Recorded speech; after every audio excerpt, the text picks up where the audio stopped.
Hi everyone. In today's video, I'd like to take a look at a piece of music that I wrote almost 2 decades ago. I'm really interested in revising old music to see if I can get more of it performed in the near future. A lot of my old music contains bits and pieces that I still think are very good, but it's not always consistent. So I'll revisit this old music, try to retain the most effective parts, and also try to improve the things that don't work quite so well. So the piece that I'm revising now is from 2007. It was written for woodwind quintet. That's flute, oboe, clarinet, horn, and bassoon. The piece was titled Winter's Curtain, a woodwind quintet in 3 parts. I'm showing the first page of the score from the original PDF. I think the first revision that I'll make is the title. At the time, I wanted this piece to represent the end of winter and beginning of spring, but in listening back to all 3 movements now, it sounds more like the entire story of winter. The cold stillness of early and middle winter to something more joyous in the second movement, and finally to signs of spring in the third movement. Instead of winter's curtain, I think simplifying this to just winter would be a good idea. I will lean into the programmatic nature of winter. Each movement will attempt to depict some part of it. Okay, without further ado, let's begin by listening to the first movement, as it was composed in 2007. This piece has been performed many times by real players, however, I'll just play from the notation software. And by the way, I composed this in Finale. I use Dorico now, so I've imported the music XML file into Dorico. You'll hear the note performer version. I didn't bother cleaning up the score, so there's going to be some notational and engraving errors. So here's the first movement. Like I said, some good things in here, but also a lack of a clear formal plan. Keep in mind, this was my first composition in college, so I was still learning how to write for instruments.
Okay, so in this video, I'll discuss in detail my thought process when revising just this movement. We'll save the other movements for another video. I'll be switching back and forth between the old version and the new version many times. So that it doesn't get too confusing, I'll always indicate in the corner which version we're currently viewing, either the old or the new revised version. And if you'd like to just listen to the final version, feel free to skip ahead using the chapter markers in the video. So the first movement was about 4 minutes, and I'm aiming for something similar, if not a little bit shorter. The first thing I want to do is go through this movement section by section to discuss what's working for me and what isn't working. Starting at the beginning, the movement begins with a repeating soft horn note. It's a bit rhythmically ambiguous as the horn entrance is intentionally masking the 4/4 time. Whenever you do this sort of thing, you're potentially creating some difficulty for the players as there is no conductor, but it's really not that difficult for the bassoonist to enter at the correct time in this particular instance. So I'll probably keep this slightly ambiguous rhythmic drone. I'm not so sure, however, about passing this background to flute. Throughout the movement, I use a lot of the low flute register, which I love the timbre of, but it does have a difficult time projecting over thicker textures. Now, this texture with just flute and bassoon isn't very dense. However, the decrease in volume that you'll hear when switching from horn to flute will be very noticeable. I would prefer to keep this background layer a bit more dynamically static. Horn and clarinet would be a little better, but bassoon and horn would be the most effective. But that would mean moving the foreground melody from bassoon to another instrument. Speaking of this melody, it almost sounds like I was trying to use a Locrian scale here. The tritone from E to B flat and the minor second from E to F establish that dark, somewhat ominous sound palette. But I wasn't very consistent with that pitch collection through the movement, and even several measures in, I alter the pitch collection, which is of course fine to do, but I think it presents a bit too much harmonic ambiguity. It comes across as sounding a little aimless to me now. Not to mention that this melody doesn't have a strong formal structure. It's joined by the oboe here in the 10th measure, and to my ears now, many, many years later, it lacks an identity, both in terms of pitch content and phrase structure. So ultimately, I think I'll keep a few of the melodic contours and ideas, but rework this opening melodic idea. Let's hear these 15 measures once again as they were written in the original.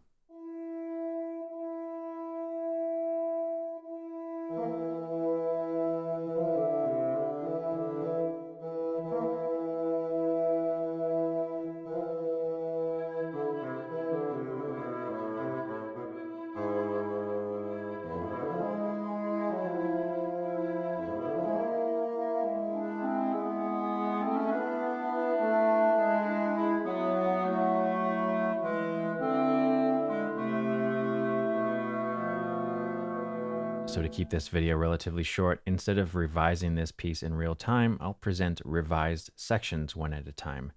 I've reworked the opening of the movement, and you can see that the background sustaining layer is now moving back and forth between horn and bassoon instead of horn and flute. To give each player a more manageable chunk of music before they would need to breathe, the horn and bassoon parts are trading the layer back and forth a little more frequently than the original. Without bassoon available for the melodic line, I'm now using clarinet, and I've simplified the melody quite a bit. I really just took a fragment of that original bassoon melody, and I'm simply repeating variations of that fragment several times, layering with oboe and then flute. This will sort of serve as the main thematic material for the movement. I've also changed the pitch content of this melody.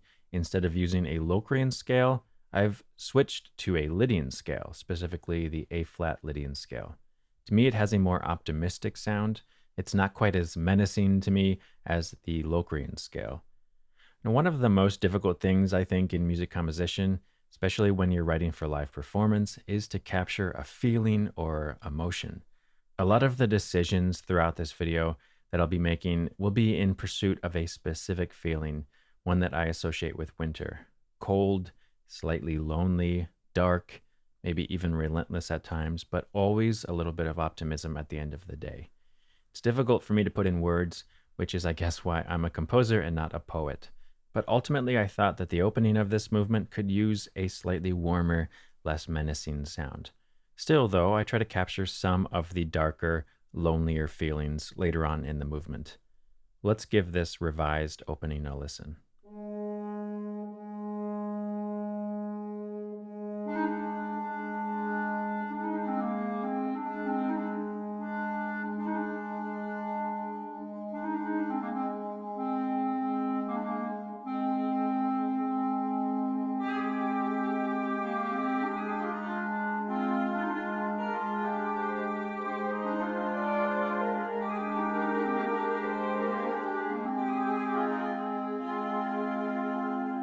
Returning now to the original version, the next section begins with this sudden forte F major triad. This is a half step higher than the tonic E chord, and thus it has a sudden brightening effect. I want to keep this idea in my revised version because I like the sudden brightening of the initial sound palette, though I want to make sure the change feels warranted. I don't know that I've spent enough time in the initial key area to have a contrasting idea and contrasting tonal center. So perhaps I need to just delay it a bit.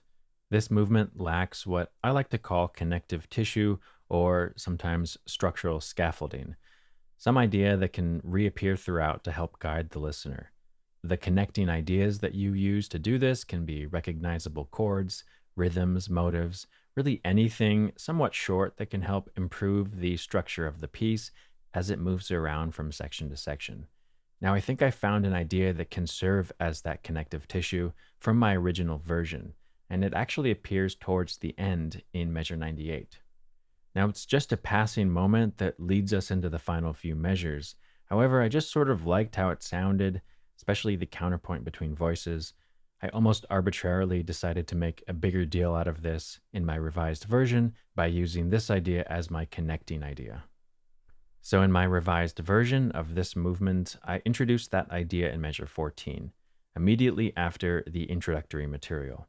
It's only reminiscent of that measure 98 material from the original version, but I'll be able to use this now in several different places throughout the movement. In this part of the piece, its purpose is to briefly move away from the initial idea, but also then to connect back to that initial idea. I'm looking for more repetition of ideas throughout this piece, so in measure 19, I bring back the initial melodic idea, now in bassoon, but with a different background layer. Let's hear the revised version from measure 14 through 25.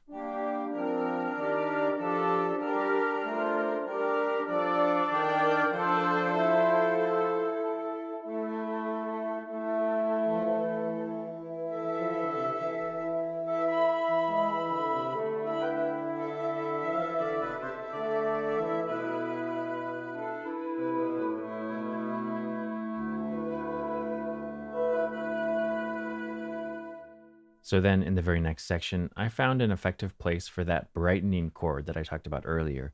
Now it's a B flat major triad in horn, oboe, and clarinet. I've rearranged the instruments from the original version. Horn is now on the root of the chord, near the top of its register, oboe on the third above it, and clarinet is on the top note. So the goal here was a bright timbre, so I want the higher registers of those instruments, and especially the high clarinet register. Then on top of this, I present a version of the main thematic material, now in flute, starting on E. So once again, I'm using a Lydian scale. I'll play starting in measure 26.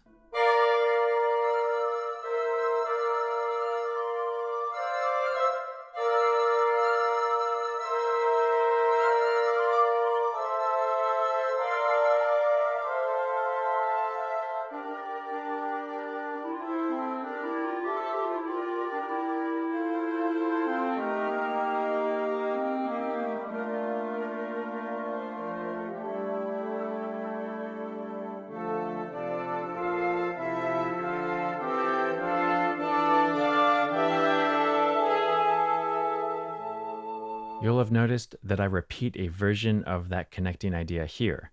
This time, that idea becomes a transition idea that brings us into the next section. The next section of this revised version is actually something I brought in from measure 70 in the old version, right here at rehearsal E. Let me play a little of this section.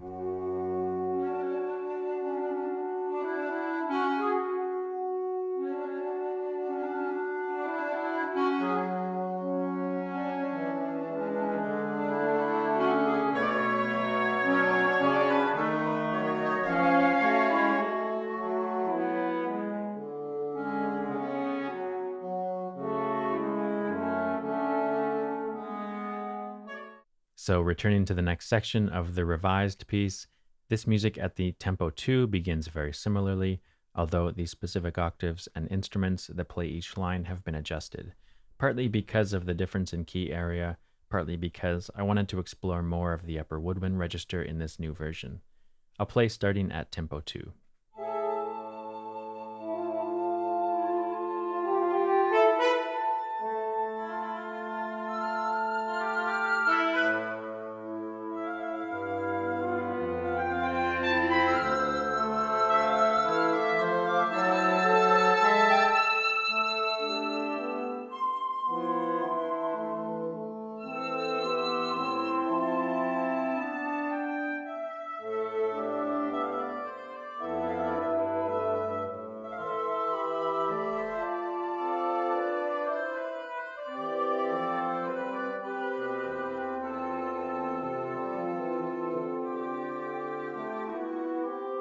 So there are bits and pieces that sounded very similar from this moment, but I think this new version sounds much more refined. The next section of this revised version, which begins in measure 62, begins the middle portion of the piece. In this section, I wanted to sustain a feeling of somewhat loneliness from the cold and long winter, so something a bit darker in tone. While I didn't really do this in the original, I thought that having a meter change to 3/4 and a repeating ostinato in the background would help in establishing that feeling. You'll have to let me know in the comments if you think that this has that feeling that I'm going for.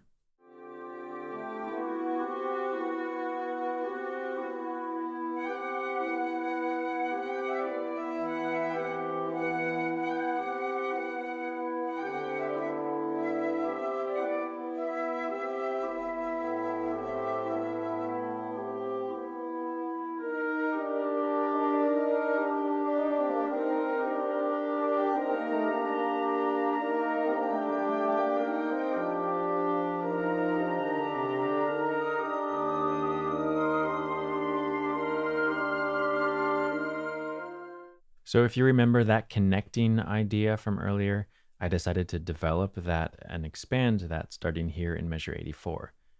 This is all new, not based on anything from the original version, but I think it helps to connect the entire movement together, and it closes out the middle portion of the movement. Here I was attempting to capture a little bit sweeter and more delicate tone.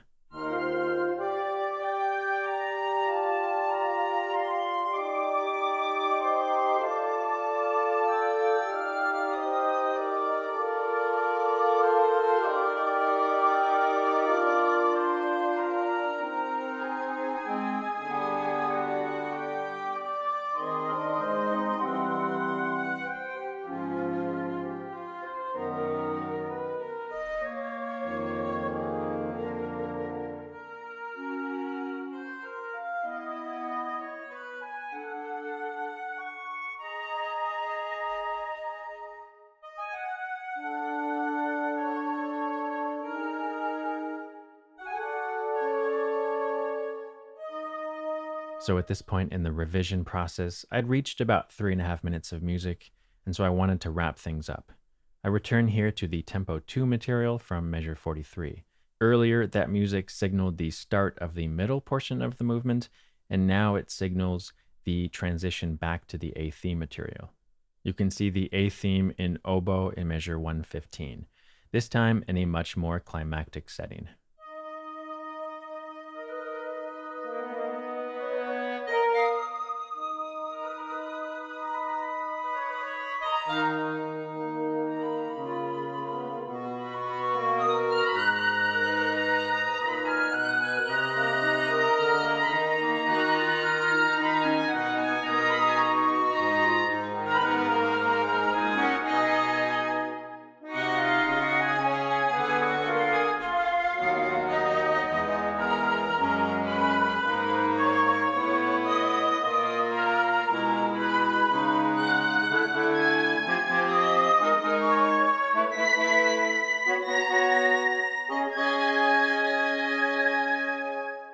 So we reach the end of this climactic section in measure 130, but it ends feeling a little unresolved. That takes us to measure 131, which is heavily based on the material at rehearsal F in my old version of the movement.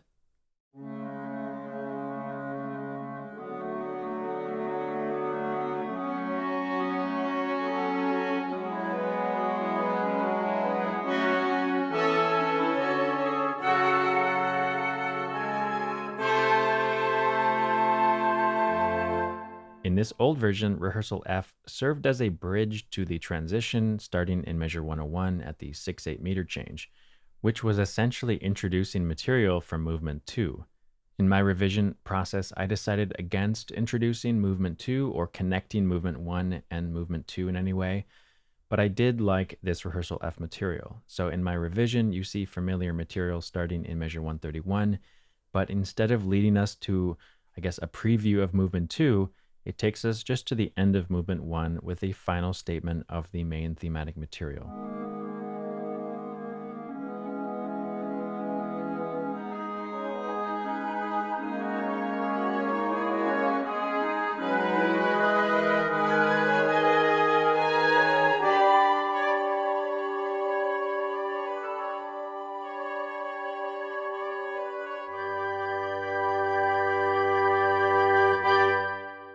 So that takes us to the end of the movement.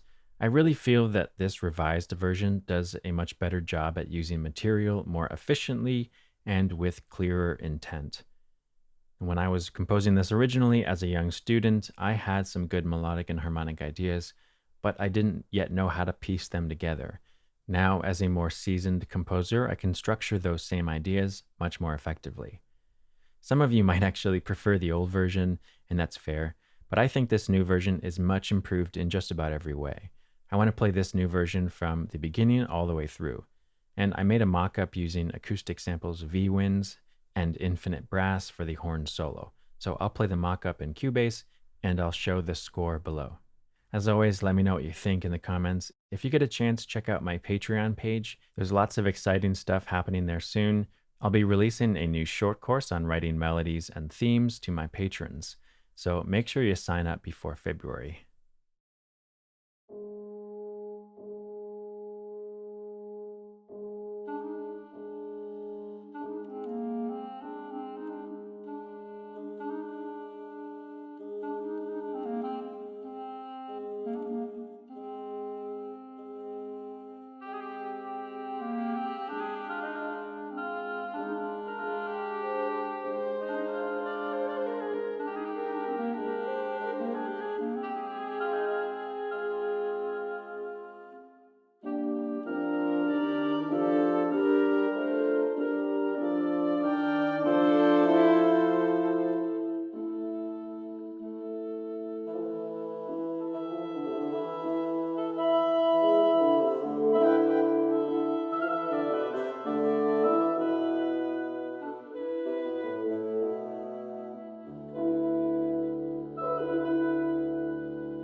All right, thanks so much for watching, and I'll see you next time.